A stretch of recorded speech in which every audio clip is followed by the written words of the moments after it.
গাড়ি আইতাছে, গাড়ি আইলে আমরা চলে যাবো, টাকাটা পাঠান।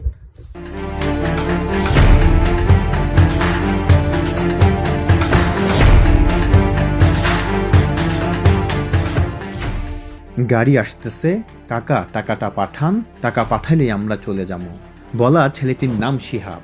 শিহাবের এই ভিডিও পাওয়ার পর শিহাব এবং রাকিবের পরিবার থেকে টাকা ঠিকই পাঠানো হলেও এই জালিমদের হাত থেকে মুক্তি পায়নি রাকিব। 9 তারিখ রাত অনুমানিক 11টায় বাজার শেষ করে কোম্পানির ভেলায় ফেরার পথে অপহরণ হয় তারা। যে গাড়িতে করে তারা অপহরণ হয় সেই গাড়ির চালক ছিলেন জয় নামে টাঙ্গাইলের এই অপহরণকারী, যে এখনও পলাতক রয়েছে এবং এই জয়কে নিয়ে এর আগেও বেশ কয়েকটি পোস্ট করা হয়েছে অপহরণের দায়ে। অপহরণের পর নির্যাতনের মাধ্যমে পরিবারের কাছে ভিডিও কল করে জনপ্রতি 3 লক্ষ টাকা করে মুক্তিপণ চায়। এক পর্যায়ে মুক্তিপণ হিসাবে 1 লক্ষ টাকা করে উভয়ের পরিবার 2 লক্ষ টাকা দেয়। এতেও ক্ষান্ত ছিল না অপহরণকারী দলের সদস্যরা। তারা নির্যাতনের মাত্রা আরো বাড়িয়ে দেয় রাকিবের উপর, কারণ তারা জানতে পেরেছে রাকিব সৌদি এসেছে 3 বছর এবং সে যে কোম্পানিতে আছে ভালো একটি অবস্থানে রয়েছে। রকি ভাই,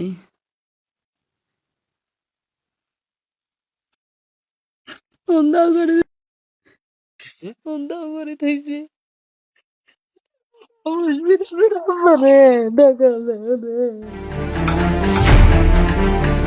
শিহাব এবং রাকিবের যৌথ ভিডিওতে দেখা যাচ্ছে নির্যাতনের মাত্রা এতটা ভয়াবহ ছিল যে শিহাবের কাঁধে হেলে পড়ে আছে রাকিব, যা হয়তো এই জালিমদের হাত থেকে বাঁচার শেষ নিঃশ্বাস গুনছে সে।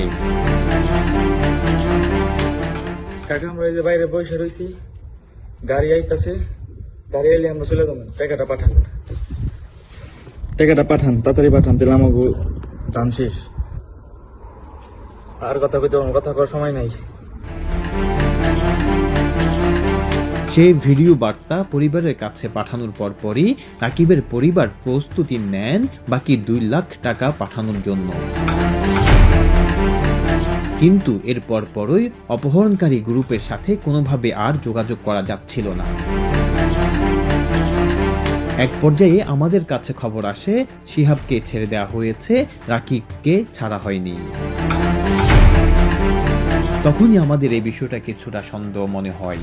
আমরা খুঁজে বের করি শিহাবকে, তবে শিহাবের মধ্যে অনেকটা ভয় এবং কথাই কিছুটা সন্দেহ মনে হলে আমরা তাকে থানায় পাঠাই এবং তাকে যা যা ঘটেছে সবকিছু থানায় গিয়ে খুলে বলার পরামর্শ দিই। থানায় গিয়ে শিহাব যা বলেছে তাতে কেউ আমরা প্রস্তুত ছিলাম না।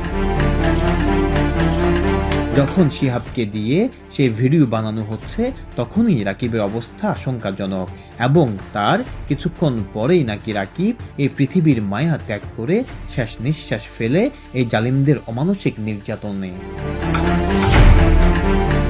এদিকে রাকিবের মৃত্যু নিশ্চিত হওয়ার পর শিহাবের গলায় ছুরি ধরে তাকে বাধ্য করায় রাকিবের নিথর দেহ গোসল করানোর।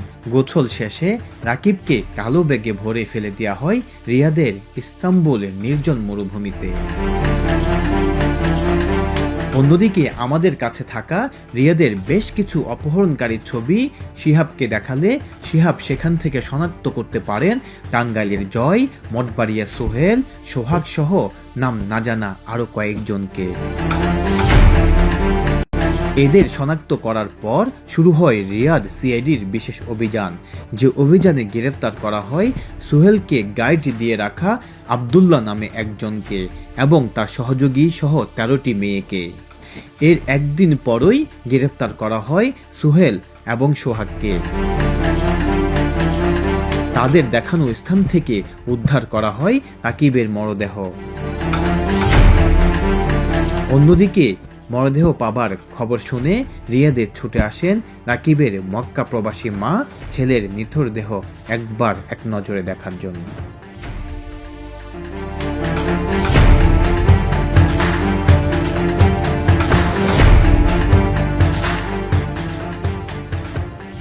প্রিয় প্রিয় প্রবাসী, আমরা যারা প্রবাসে কাজ করি, পরিশ্রম করি, আমরা সবাই চাই দেশে একটা ঠিকানা হোক, কিন্তু ভয় পাই প্রতারণা হবে কিনা, নিরাপদ কিনা, টাকাটা হারাবে না তো। আজ আমি এমন একটা প্রজেক্ট সম্পর্কে বলবো যেটা এই ভয়টা দূর করে দিয়েছে। তার নাম প্রবাসীর সিটি লিমিটেড। প্রবাসীর সিটি বাংলাদেশের প্রথম স্মার্ট শেয়ার ভিত্তিক রিয়েল এস্টেট প্রজেক্ট। মানে আপনি মাত্র 5 লাখ টাকা বিনিয়োগে 1% শেয়ার কিনতে পারবেন, আর 5 বছরে পাবেন দ্বিগুণের বেশি হালাল মুনাফা। তাহলে আর অপেক্ষা কেন? এখনই যোগাযোগ করুন স্ক্রিনে দেওয়া নাম্বারে। প্রবাসী সিটি লিমিটেড প্রবাসী হেলিকপ্টারের একটি অঙ্গ প্রতিষ্ঠান।